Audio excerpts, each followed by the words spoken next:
The socialists and their allies, the small Dialogue for Hungary party, gather to watch the election results. Some people arrive with initial optimism. It doesn't last long. As the results are finally announced, it quickly emerges that Viktor Orbán has secured another two-thirds majority. In this film, we consider what has enabled Orbán to gain such political dominance. There was a disappointment after this in the left. How? Since 1988, has Orbán developed a populist, authoritarian, right-wing message? So Orbán saw the opportunity that if he moves to the right from the liberal center, then he can target a larger political space. And how he has exploited the weaknesses of modern democracy. And this is tribalism, which is rather post-truth phenomenon in the sense that you really want to win elections on the basis of your tribe. And you don't have to be a loved figure. You don't have to be popular in the classical sense. The premise of Orbán's regime, which is ethnic and religious denominational and national, is not doubted and discussed and attacked by anybody.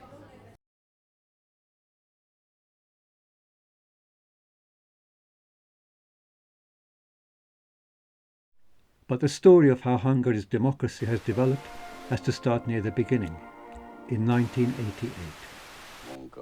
János Kádár, the outgoing leader of Hungary's governing Communist Party, in 2 years he will be gone, and so will the system which he has done so much to create.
Events gather pace. A hugely symbolic moment emerges with the official reburial of Imre Nagy, Prime Minister of the 1956 revolutionary government. After decades, the Communist Party surrenders its previous, highly selective version of the 1956 revolution and its repression by the Soviet army. One of the young democracy activists is asked to give a speech at the ceremony, an opportunity to raise the stakes. Meanwhile, behind the scenes, the opposition roundtable is working out steps towards a different future. It started in Poland when Solidarity and the communists and the trade unions and the church, Catholic Church, were negotiating about the exit of communism and the institutional order of the new regime. And Hungary came second, so the whole summer of 1989 was about negotiations in different parliamentary rooms. By the end of 1989, the government has succeeded in developing a transition plan, and the first multi-party elections in Hungary since 1947 are in progress. An enthusiastic crowd gathers outside Parliament as a new constitution is approved. But there are unanswered questions.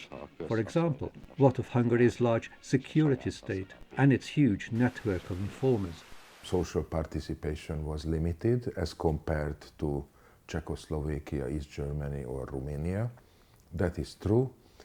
But the starting situation was also different because the Kádár regime in Hungary named after the communist chief János Kádár, was a different regime from the Romanian one, which was a totalitarian based on oppression. It was a political dictatorship, but also giving some freedom on the sphere of economy. The strongest narrative is that after the collapse of the Soviet regime, the deep state of Hungary, I mean the secret agents and people from the Ministry from Internal Affairs launched several companies here in Hungary with strong links with strong links to Russian and Ukrainian. So the first large corruption scandal in Hungary was about the oil case in the 90s, and of course there were some private organized crime organizations, but they had very strong ties to former secret agents and from the Ministry of Internal Affairs.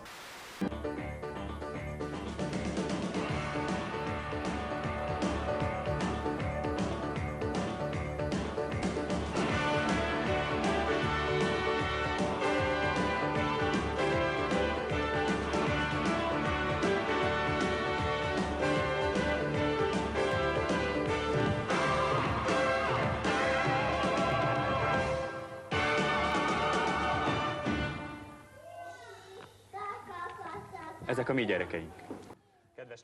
If you see this from an average worker perspective, they were not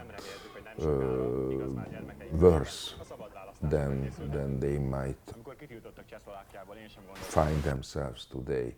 So it was mostly a middle-class driven revolution or transition. Things are much freer now. It's a freedom that's released a lot of energy.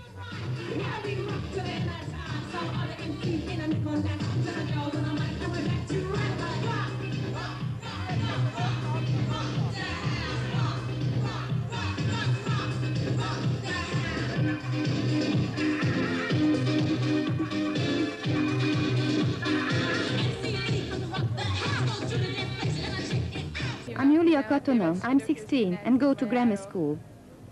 And what do you do in your spare time? Loads of things. I ride a motorbike, go bodybuilding, do different sports.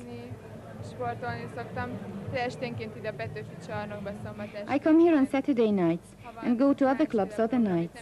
I go to special clubs that play Duran Duran and Depeche Mode records.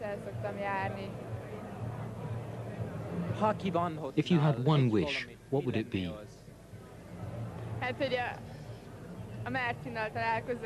Well, to meet Martin out of Depeche Mode. It could never happen. And I think I am part of or member of this very, very fortunate generation who experienced the regime change right around this age, with full of energy, with opening a lot of new positions, opportunities. Studying abroad was just simply not possible before. I mean, just to say an example, it's so self-evident today that someone who is ambitious goes travel in Europe, wherever he wants. That was completely new. I mean, there were simply things which were new to us. So it was a wonderful opportunity, and we could see that during the 90s, many people in business life, in politics, in public life, in media, my generation came and changed previous generations. So actually today, this is a very strong generational takeover. People entered clubs, associations, parties, unions, new unions, splits, debates. It was very lively. Very vulgar, very loud, but very lively period. It didn't last. It didn't last. Parliamentarism took over, the idea of representation took over, people's self-activity and popular sovereignty and such, of course, disappeared very, very fast. During communism, the national identity as such could not be really expressed. It was also repressed by the ideology of communism. Therefore, obviously, this also came up with the regime change, with democracy. Actually, two things were combined very much. And in the Central and Eastern European region, democracy meant also that we can be who we are. We can have a stronger national identity. In a sports centre, different groups of financiers and managers bid for ownership of Videoton, an electronics factory employing tens of thousands of people, while the employees watch on. The successful consortium is led by Gábor Széles, who buys up multiple enterprises in the aftermath of communism, then uses asset stripping and downsizing to drive profit. Széles is later to become one of Viktor Orbán's most supportive oligarchs. By 1993, there was a high inflation, more than 30%, and unemployment rate went up to 13–15%. So there was a crisis of the transformation, economically speaking. In the so-called centralized socialist planning system, we did not have commercial banks. So there was one national bank also financing the economy. There was one big retail bank financing the households and dealing with private savings. There was a bank for foreign trade, but that was it. That was the banking system. So it only started after 1987 to establish new so-called commercial banks, but at the beginning the commercial banks were also state-owned. And at this time, in the early 1990s, the privatization of the banking sector just began. And it was not a fast process because everybody knew that the banks were full of problematic debt, and there had to be a kind of credit consolidation and bank consolidation which took several years and of course consumed huge amount of state funding as well. So in such situation, any kind of major loan which would be required for the privatization of a company is also a politicized loan. So individuals like Gábor Széles had to have good political connection in order to get the finance. Imagine a country which was already non-capitalist and then reintroducing capitalism. Certainly there is no just full or just privatization. So on what ground certain people deserve the property and other people don't deserve? So it's a very, very delicate moral question. There was a smaller group of companies in the range of a few hundred where the workers had a chance to become the owners. There were some sectors where this was more likely than elsewhere. For example, meat factories, which is, it's not very small but not very big either, employs between a few dozen and a few hundred. And these were typically the types of companies or the size of the company where workers' ownership was possible, and it was also allowed for some time. It was never really supported by the government, but as a kind of spontaneous movement, meat factories, brick factories were taken over by the employees' community. Across Hungary's heavy industries, thousands of people are made redundant. In the northeast, Miskolc, Salgótarján, Ózd, Kazincbarcika, and smaller mining towns are hit hard. In the south, the huge steelworks at Dunaújváros is hit. By 1995, 16,000 companies have been liquidated. Industrial employment falls by 20%. A main consideration behind the privatization of industry was to get rid of companies which consume state aid and appear as a kind of burden on the public household. And in many cases what was not considered was that some companies might have been loss-making just temporarily. This is capitalism. The more talented, the better positioned are surviving and becoming successful. And the losers are, you know, it is their own fault. The dominant ideology that any type of private ownership is better than collective ownership. And there was a strong drive, especially because there were many people who thought that if there is a quick privatization, they have a good chance to become the new land owners. And the performance of agriculture was a secondary issue.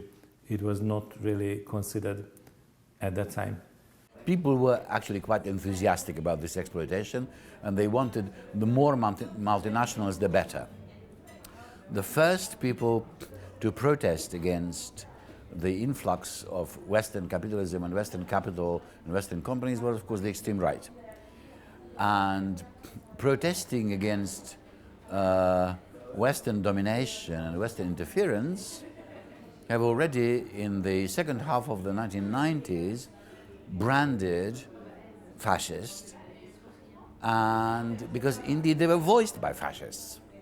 That's quite true. They were the first to raise the problematic of the unequal exchange between West and East, and because they of course combined this with a hatred of pluralism and of liberty, protesting Western capitalist influence had become tantamount to being on the radical right, and this is the case to this very day. So, you know, when I raise on a Marxist basis such problems, the first remark people will make immediately, but you agree with the extreme right, don't you? Which of course I don't, but, you know. Of course, you can acquire a company in order to get rid of competition. Of course, because you are a dominant market player in Western Europe or in the United States.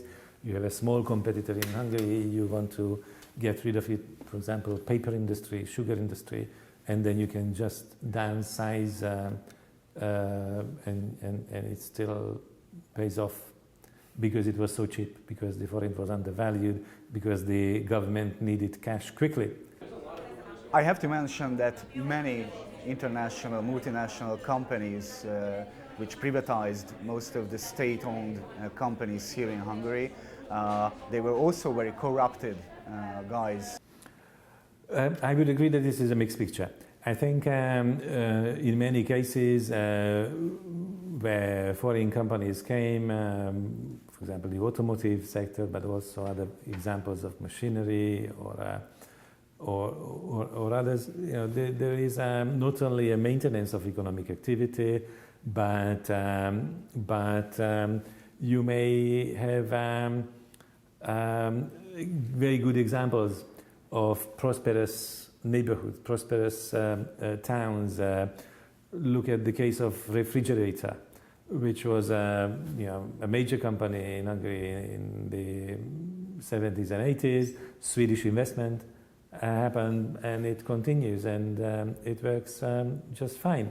So, you know, there are the problem with foreign investment, which is again back to the economic theory, a very general one, and occasionally we witness it in Hungary, when it develops in isolation, right? Developing enclaves as opposed to integrating the rest of the national economy as well. And this is a phenomenon the policymakers were aware of in the 1990s, and included, for example, in the case of Suzuki, Japanese automotive producer, which is very significant in Hungary, a kind of increasing requirement for domestic supplier to the company. So, of course, there was, as we know, and the audience should know, that there was no car production in Hungary before 1990. We produced buses, but not cars. And so car production was new. And of course, supplying this company and others had to be newly developed, it had to meet the quality criteria, it had to produce the quantity which is needed, so it had to be gradual. Now the question is, what happens if you can't take care of this integration, this embeddedness of the multinationals, but they continue to function as enclave. They bring assembly lines to Hungary purely to exploit lower wages, but then not helping to develop the SME sector, not taking advantage of the research and development potential of the country. Again, it's very uneven. Tehát igazából váratlanul ért minket. Ez a fajta felkészületlenül szakszervezeteket, munkavállalókat, de még a munkáltatókat is váratlanul ért ez a piacgazdaságra való áttérés. Igazából a szakszervezetek az elmúlt 25-30 évben megpróbáltak alkalmazkodni ezekhez az új kihívásokhoz, több-kevesebb sikerrel történt ez.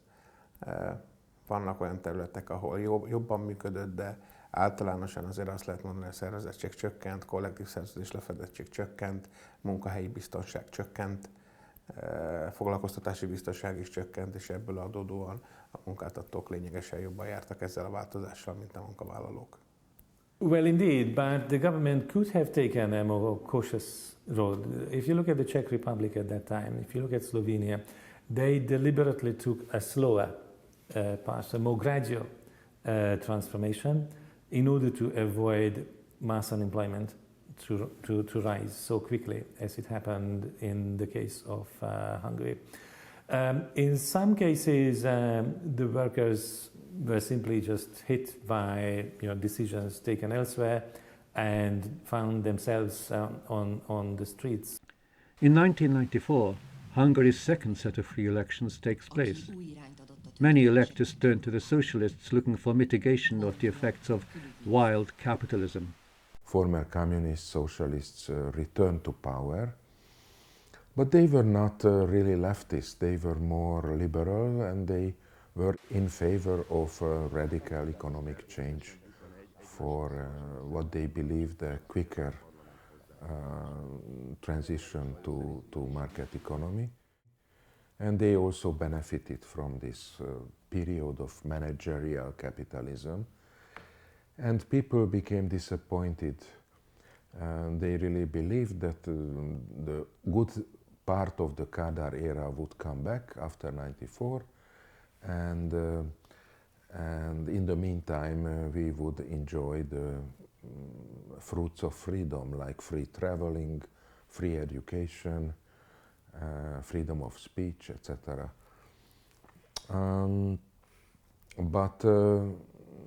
But there was a disappointment after this in the left, and I think that's a starting point. Even if afterwards the economy started to develop and the Hungarian economy was doing very well in the second part of the 1990s, still it was just about development and not about redistribution, fair distribution of the rising incomes.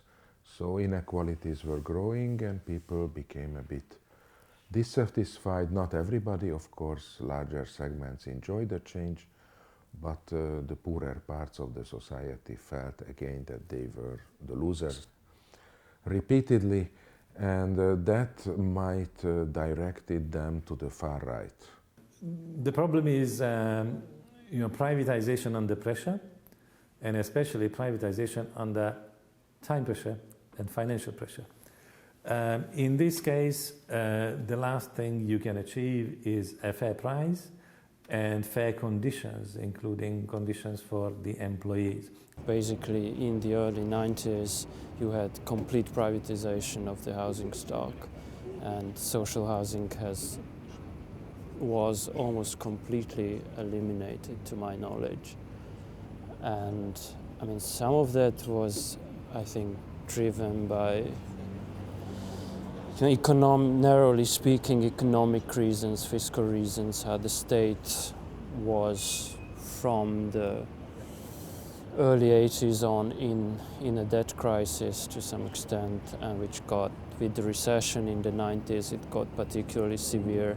So you have this kind of privatization strategy of selling off everything as rapidly as possible. I'm not sure how the ideological and the sort of fiscal reasons, how important they are relative to each other.